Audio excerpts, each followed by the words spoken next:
বহুতে প্ৰাণ হেৰুৱাব লগা হৈছে। ধপাত বুলি ক'লে কেৱল চিগাৰেটকে নুবুজায়।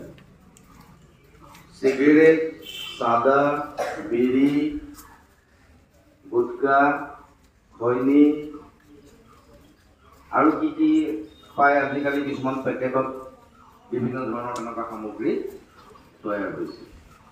এই বস্তুবিলাক সেৱন কৰি খাই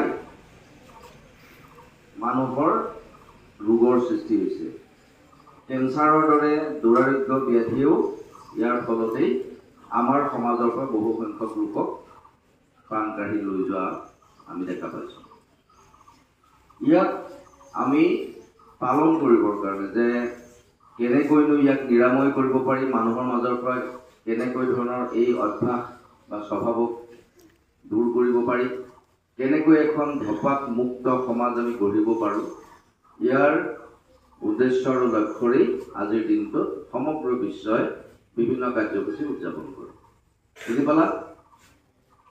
এতিয়া এই কথাখিনিৰ ওপৰতেই আমাৰ বিদ্যালয়তো আজি সমগ্ৰ জিলাৰ লগতে বা অসমৰ লগতে ইতিমধ্যে ছাৰে ক'লেই 11 বজাত আমি এখন ৰচনা প্ৰতিযোগিতা পাতিম।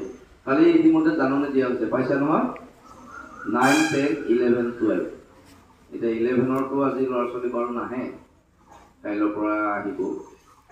তোমালোকৰ আজি ৰচনা প্ৰতিযোগিতা 11টা বজাত হ'ব। বিষয়টো এইটোৱেই, সেইটো তোমালোকক সময়ত দি দিয়া যাব। গতিকে তোমালোকে ইয়াৰ পৰা আজি ৰচনা প্ৰতিযোগিতাত অৱতীৰ্ণ হ'বা আৰু ইয়াত অংশগ্ৰহণ কৰি যিসকল বিজয়ী হ'ব তেওঁলোকৰ নাম আমি বিজয়ীসকলৰ নাম জিলালৈ পঠিয়াম। জিলা পৰ্যায়ত আকৌ কম্পিটিশ্যনত যাৰ ফাৰ্ষ্ট হয়, ছেকেণ্ড, থাৰ্ড হয় ষ্টেটলৈ যাব, ষ্টেটৰ পৰা আকৌ দিল্লী নেশ্যনেল পৰ্যায়ত যাব। গতিকে এনেধৰণে আমি কাৰ্যসূচীখিনি ৰাখিছোঁ। তোমালোকে ইয়াত অংশগ্ৰহণ কৰিবা আৰু সহযোগ আগবঢ়াবা।